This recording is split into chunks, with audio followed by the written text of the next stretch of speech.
are now on the second episode in our Art-E-Cool8 Graphic Designers Starter Guide Series.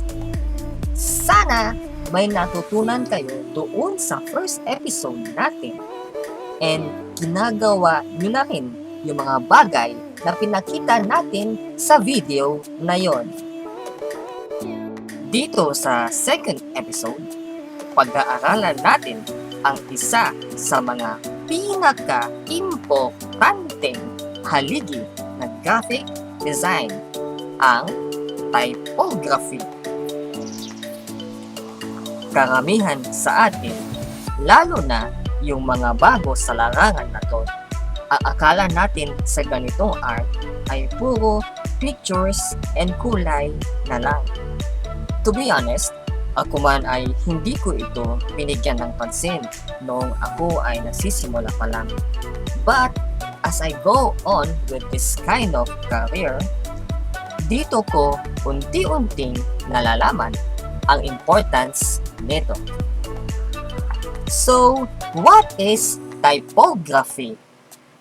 Basically, ito ay isang paraan para sa pag-design at pag-arrange ng mga letra at numbers upang mas madali itong basahin, maintindihan, at ma-appreciate ng nagbabasa. Isang magandang halimbawa ay ang mga billboard sa EDSA. Kung iyong mapapansin, ang mga paraan na ginamit nila para sa pagsasaayos ng text ay talagang tugmang-tugma para sa environment na kinalalagyan nito. Madalas, gumagamit lamang ito ng mga maikli pero may dating na mga salita. Siyempre, hindi ka pwedeng sumulat ng isang nobela sa gitna ng EDSA. Sino makakabasa noon? Considering na nasa loob sila ng isang gumagalaw na sasakyan. Ang tanong, gumagalaw nga ba ang mga sasakyan sa EDSA?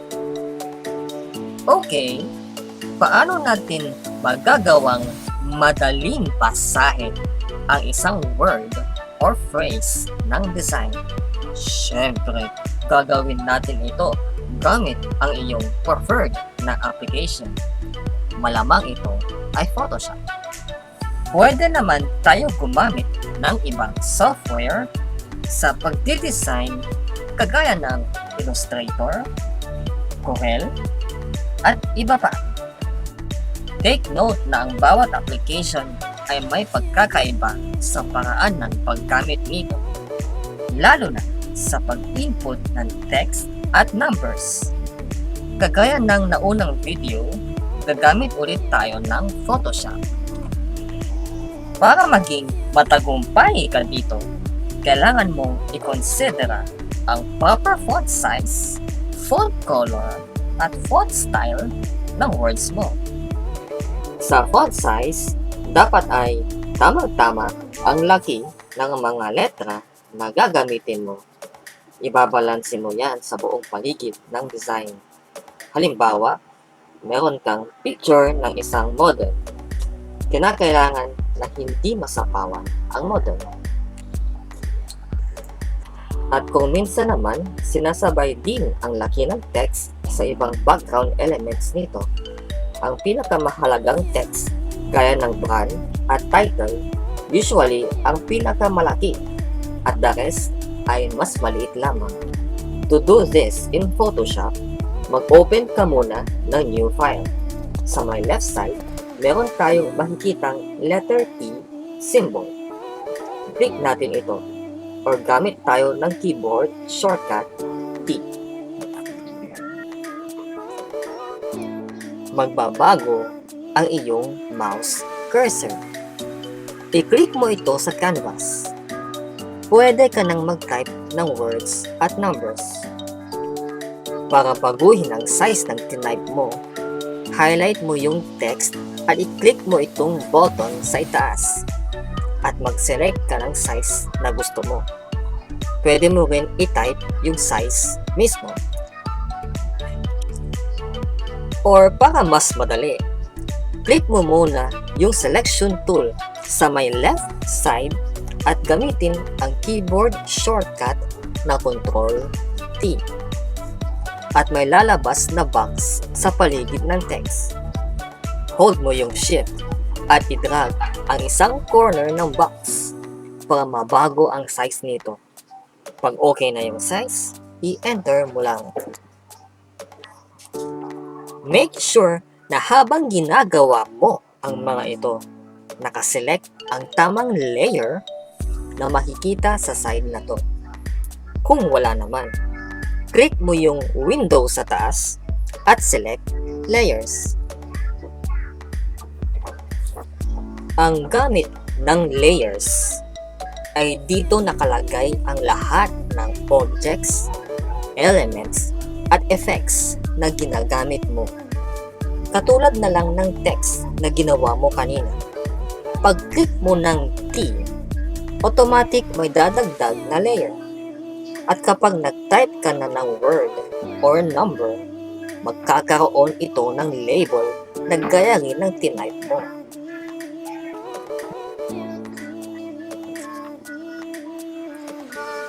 Pagdating naman sa font color, importante dito na lumitaw ang kulay ng text. Kung hindi mo ito gaano nabantayan, maaari maging invisible ang word na gusto mo ipakita. At syempre, ayaw natin mangyari yon. Maraming mga techniques para makamit ito. Madalas ang ginagawa nila ay mga solid colors ang kulay ng mga fonts. Matingkad at talagang litaw na litaw against sa background color nito. Yung mga iba naman, gumagamit ng shadow effect sa kanilang text. And then others, outline colors ang ginagamit para talagang mahiwalay ang text sa background. Para mabago ang kulay ng text, press mo muna ang T. I-highlight ang text at sa bandang itaas, i-click mo itong colored square button. May lalabas na window na ang tawag ay color picker. Dito sa color picker, pwede kang mag-select ng color sa pamamagitan ng paggalaw ng bilog na ito. At pwede ka rin magtimpla or mag-experiment ng iba't ibang colors. Kapag nakuha mo na yung color na gusto mo, halimbawa, red, just click OK.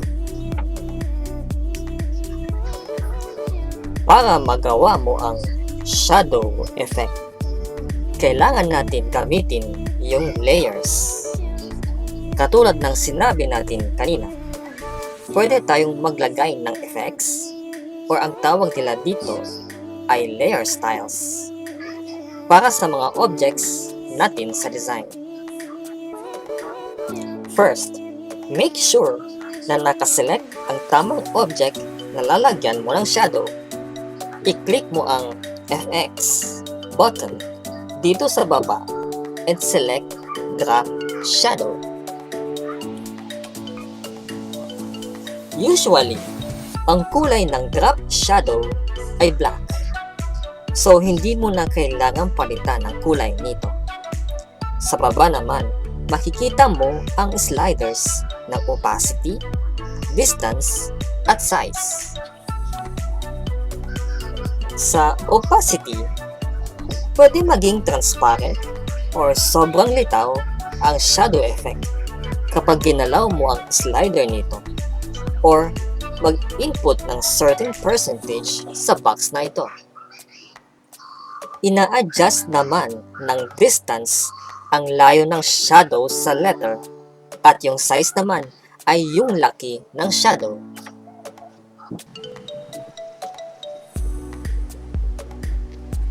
Gawin nating 100% ang opacity, 4 ang distance, at 5 ang size. And click OK.